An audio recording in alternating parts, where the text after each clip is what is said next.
Hello guys welcome to my YouTube channel. I hope आप सब अच्छे होंगे। आज हम एनालिसिस करेंगे एमए फर्स्ट ईयर का पेपर जो कि होम साइंस से एमए जो स्टूडेंट्स करते हैं, जिसका टाइटल है एडवांस्ड क्लॉथिंग एंड टेक्सटाइल। जो पेपर होता है हमारा उसका, तो ये मेरे पास लास्ट ईयर का ही पेपर है। बिना देरी करते हुए पेपर की करते हैं स्टार्टिंग।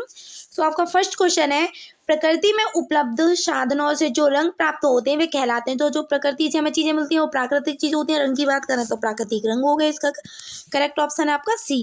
क्वेश्चन नंबर सेकंड, मानव निर्मित रेशे छोटे रेशे से बने धागे को कहते हैं। जो मानव निर्मित यानी जो कृत्रिम रूप से बनाए जाते हैं, जो छोटे धागे होते हैं उनको क्या कहते हैं? तो इसका करेक्ट ऑप्शन है आपका बी यानी फिलामेंट। क्वेश्चन नंबर 3, इनमें से कौन सी धागा बनाने की मशीन है? तो इसका करेक्ट ऑप्शन है आपका ए यानी जो रिंग फ्रेम होती है वो धागा बनाने की मशीन होती है।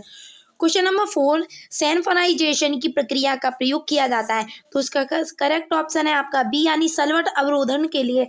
जो कपड़ों पर सलवटें पड़ जाती हैं उनको हटाने के लिए सैनिटाइजेशन की प्रक्रिया का यूज किया जाता है। क्वेश्चन नंबर 5, ताप शून्य में रेसे हैं। तो इसका करेक्ट ऑप्शन है आपका सी यानी नायलॉन और कपास। क्वेश्चन नंबर 6, कपास के रेशे पर मर्सराइजेशन का क्या प्रभाव पड़ता है? तो इसका करेक्ट ऑप्शन है आपका ए और सी यानी मजबूती बढ़ती है और चमक बढ़ती है। तो इसका करेक्ट ऑप्शन है आपका डी यानी ए और सी दोनों। क्वेश्चन नंबर 7, धागे निर्माण का पहला यंत्र होता है। दो धागे निर्माण का पहला यंत्र था यानी पहले हम धागे का निर्माण कैसे करते हैं? तो इसका करेक्ट ऑप्शन है आपका ए यानी चरखे से। क्वेश्चन नंबर 8, रोलर प्रिंटिंग की विशेषता होती है। तो जो रोलर होता है क्या करता है? वो उभरे हुए रोलर होते हैं, यानी रोलर प्रिंटिंग की क्या विशेषता होती है? उभरे हुए होते हैं और आकृति को ना वो उभारते हैं। जो भी हम कपड़े पर आकृति बनाते हैं। क्वेश्चन नंबर 9, निम्न धागा एक साधारण धागे का प्रकार है। तो इसका करेक्ट ऑप्शन है आपका बी यानी क्रेप यान जो होता है वो साधारण धागा होता है। क्वेश्चन नंबर 10, निम्न रेशा एकमात्र प्राकृतिक खनिज उपयोगी वस्त्र उपयोगी रेशा है। तो इसका करेक्ट ऑप्शन है आपका बी यानी एस्बेस्टस। क्वेश्चन नंबर 11, पॉलिस्टर एक रेशा है किस प्रकार का है? तो इसका करेक्ट ऑप्शन है आपका बी यानी इलास्टोमेरिक। क्वेश्चन नंबर 12, निम्नलिखित परिसज्जा सूती वस्त्रों पर की जाती है। तो किसकी परिसज्जा की जाती है? तो इसका करेक्ट ऑप्शन है आपका ए यानी मर्सराइजेशन की। क्वेश्चन नंबर 13, वस्त्र निर्माण की मूलभूत इकाई क्या है? तो इसका करेक्ट ऑप्शन है आपका सी यानी तंतु। क्वेश्चन नंबर 14, निम्न में से कौन सा प्राकृतिक तंतु नहीं है? कपास, रेशम, ऊन ये सभी क्या है? हमें प्रकृति से प्राप्त होते हैं, प्राकृतिक रेशे हैं। लेकिन जो रेयॉन होता है वो प्राकृतिक रेशा नहीं होता है। क्वेश्चन नंबर 15, सभी प्राकृतिक रेशों में से सर्वाधिक लंबे किसके होते हैं? तो इसका करेक्ट ऑप्शन है आपका डी यानी रेशम के रेशे जो होते हैं सबसे लंबे होते हैं। क्वेश्चन नंबर 16, रेशम के कीड़े से रेशम के रेशे प्राप्त किए जाते हैं। तो इसका करेक्ट ऑप्शन है आपका बी यानी इसके प्यूपा, जो रेशम के कीड़े का प्यूपा होता है उससे। क्वेश्चन नंबर 17, कपास को कहा जाता है। तो कपास जो होता है वो बीज वाले रेशे होते हैं। तो इसका करेक्ट ऑप्शन है आपका ए। क्वेश्चन नंबर 18, रेयॉन का शाब्दिक अर्थ है। तो इसका करेक्ट ऑप्शन है आपका ए यानी सूर्य की किरणों का विकिरण। क्वेश्चन नंबर 19, लिनेन के रेशे प्राप्त होते हैं। तो किससे प्राप्त होते हैं? इसका करेक्ट ऑप्शन है आपका सी यानी जूट के पौधे से। क्वेश्चन नंबर 20, वस्टेन वस्त्र तैयार किए जाते हैं। तो कैसे तैयार किए जाते हैं? इसका करेक्ट ऑप्शन है आपका बी यानी लंबे ऊनी रेशों से तैयार किए जाते हैं जो बस्टेंट क्लॉथ होते हैं। क्वेश्चन नंबर 21, निम्न में से कौन सा रेशा ताप सुनम्य है? तो इसका करेक्ट ऑप्शन है आपका डी यानी नायलॉन। क्वेश्चन नंबर 22, पुनरुत्पादित तंतु का उदाहरण है। तो इसका करेक्ट ऑप्शन है आपका 22 का सी यानी रेयॉन। क्वेश्चन नंबर 23, कपास के रेशे से कपास के बीज अलग करने की प्रक्रिया क्या कहलाती है? तो इसका करेक्ट ऑप्शन है आपका ए यानी ओटाई। क्वेश्चन नंबर 24, गलाने की प्रक्रिया किस वस्त्रोपयोगी रेशे के लिए उपयोग की जाती है? तो जो गलाने की प्रक्रिया होती है तो इसका करेक्ट ऑप्शन है आपका सी यानी लिनेन। क्वेश्चन नंबर 25, रेशम के कीड़े से प्राप्त किया जाता है। जो रहता है कहाँ रहता है रेशम का कीड़ा? तो ये रहता है शहतूत की पत्तियों पर। तो इसका करेक्ट ऑप्शन है आपका सी। क्वेश्चन नंबर 26, निम्नलिखित में से सबसे छोटा रेशा होता है। तो जो सबसे छोटा रेशा होता है वो होता है सूती वस्त्रों का यानी कपास का। तो सबसे करेक्ट ऑप्शन है यहाँ पर सी। क्वेश्चन नंबर 27, जादुई रेशा कहा जाता है। तो किस रेशे को जादुई रेशा कहा जाता है? तो आपका करेक्ट ऑप्शन है यहाँ पर डी यानी जो कृत्रिम रेशे होते हैं उनको जादुई रेशा कहा जाता है। क्वेश्चन नंबर 28, वस्त्र विज्ञान के अंतर्गत ज्ञान सम्मिलित होता है, तो तंतुओं का भी होता है, वस्त्रों की परिसज्जा का, वस्त्रों की सिलाई का, सभी का ज्ञान इसमें सम्मिलित रहता है। तो आपका करेक्ट ऑप्शन है डी यानी उपयुक्त सभी। क्वेश्चन नंबर 29, प्राकृतिक तंतुओं के इकलौता फिलामेंट तंतु है, तो इसका करेक्ट ऑप्शन है आप सी यानी रेशम। क्वेश्चन नंबर 30, रेशे को कृत्रिम रेशा भी कहा जाता है, किस रेशे को कृत्रिम रेशा कहा जाता है, तो इसका करेक्ट ऑप्शन है आपका बी यानी नायलॉन के रेशे को कृत्रिम रेशा कहा जाता है। कृत्रिम रेशे को कौन से रेशे, जादुई रेशा कहा जाते हैं, जादुई रेशा कहलाए जाते हैं। और जो कृत्रिम है मानव निर्मित कौन सा है यहाँ पर, नायलॉन को कृत्रिम रेशा कहा जाता है। क्वेश्चन नंबर 31, छोटे रेशे को कहा जाता है, तो इसका करेक्ट ऑप्शन है आपका छोटे रेशे को क्या कहा जाता है, तो स्टेपल और फिलामेंट हम दोनों कहते हैं, तो इसका करेक्ट ऑप्शन है आपका डी यानी ए और बी दोनों। क्वेश्चन नंबर 32, शटल है, तो शटल पर किस तरह का धागा लपेटा जाता है, तो आपका करेक्ट ऑप्शन है ताने का धागा लपेटा जाता है, यानी जो धागा लंबाई में होता है वही ताने का धागा होता है। क्वेश्चन नंबर 33, हार्नेस है, तो हार्नेस क्या है एक, तो इसका करेक्ट ऑप्शन है आपका सी यानी करगे में लगा एक फ्रेम होता है वही हार्नेस कहलाता है। क्वेश्चन नंबर 34, प्रतिरोधक छपाई का एक प्रकार है, तो आपका करेक्ट ऑप्शन है यहाँ जो प्रतिरोधक छपाई होती है वो बांधकर रगाई की विधि जो होती है वो प्रतिरोधक छपाई कहलाती है। क्वेश्चन नंबर 35, राजस्थान का सबसे अच्छा उदाहरण है, तो राजस्थान में किस तरह की छपाई की जाती है, वहां पर बंदेज छपाई की जाती है, तो इसका करेक्ट ऑप्शन है 35 का बी।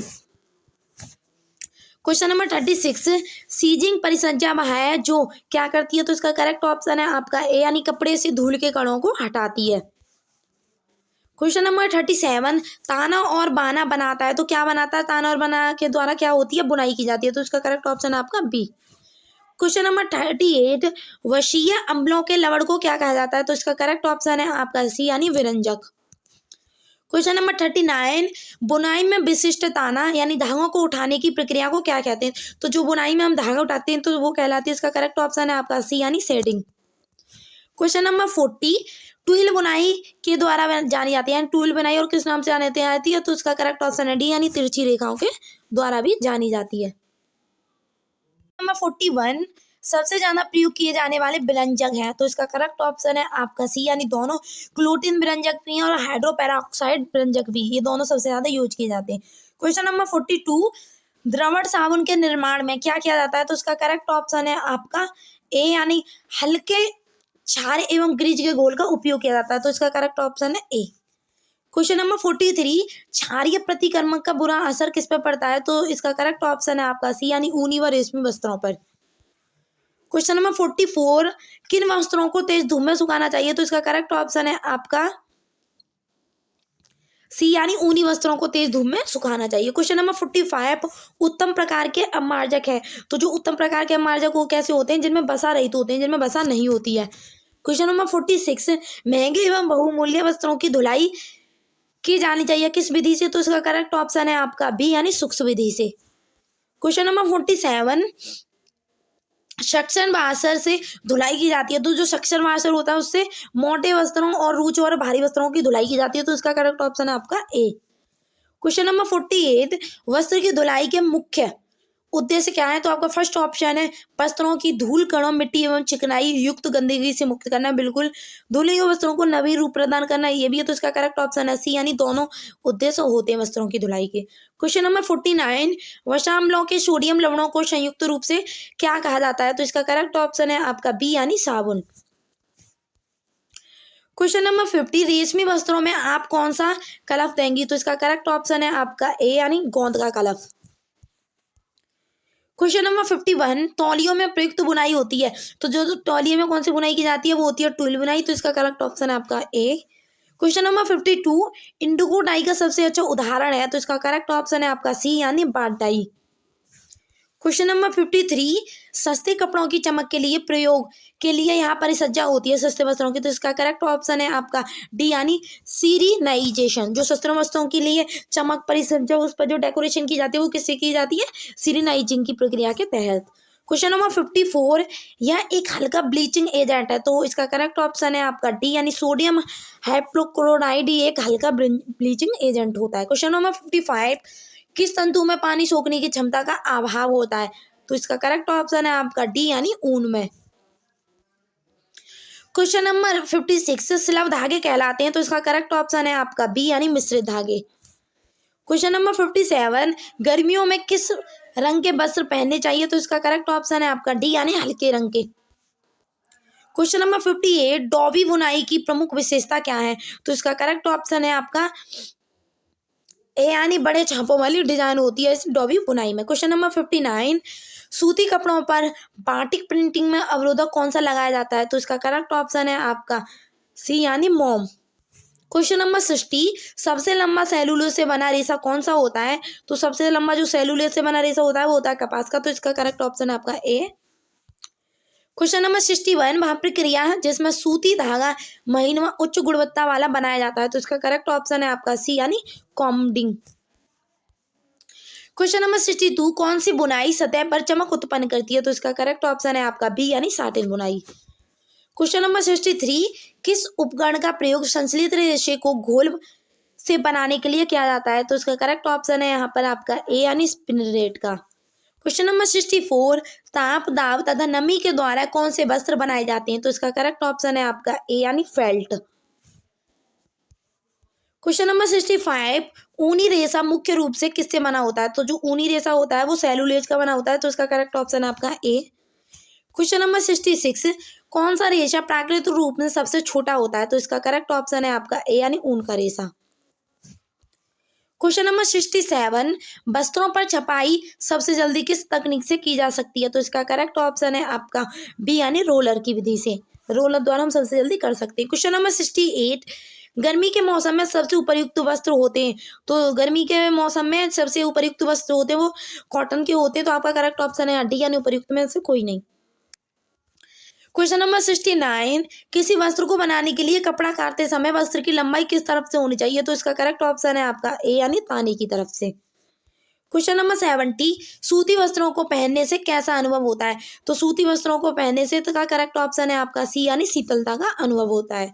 क्वेश्चन नंबर 71, शिशु के कपड़ों को 3 अनिवार्यताओं में गर्मी, आराम और इसका करेक्ट ऑप्शन है सी यानी स्वच्छता का गुण शामिल होना चाहिए। शिशुओं के कपड़े में 3 गुण होने चाहिए, अनिवार्य रूप से गर्मी भी होनी चाहिए, आराम भी होनी चाहिए और उनमें स्वच्छता का गुण भी होना चाहिए।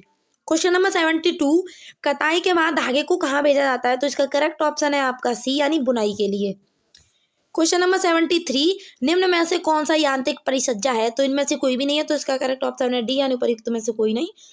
क्वेश्चन नंबर 75, शटल को गुजरने के लिए रिक्त स्थान बनाने को हम क्या कहते हैं, तो इसका करेक्ट ऑप्शन है आपका सी यानी शेडिंग कहते हैं। यहीं पर आपका पेपर एंड होता है। वीडियो अच्छी लगी तो वीडियो को लाइक एंड शेयर करें, चैनल पर नए हो तो चैनल को सब्सक्राइब कर दें। Thank you for watching guys.